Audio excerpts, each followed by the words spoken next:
8 пациенти од трагедијата во Кочани кои се лекуваа во македонските болници се пуштени дома.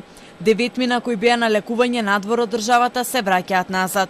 Состојбата на оние 4 пациенти од странските клиники што се во критична состојба од ден на ден се подобрува, со што ја зголемува надежта кај лекарите дека закрепнувањето оди во вистинска насока. Критични пациенти добиваме и за нив добри информации, добри вести, дека иако се уште во тешка состојба, меѓутоа во подобрена состојба во однос на вчерашниот ден.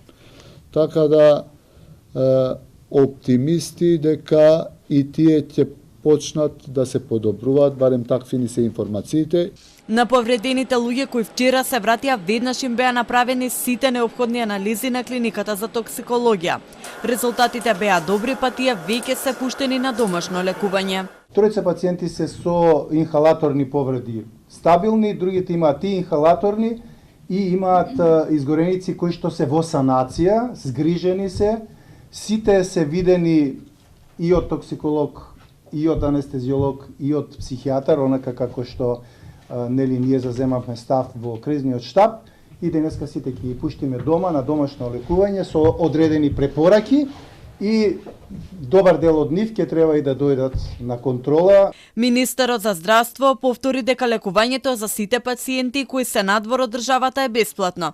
Исто така обезбедено и патување и сместување за двајца членови на семејството да може да бидат до своите најблиски во овие тешки моменти. На лекување остануваат 14 пациенти во Македонија и 91 во странство.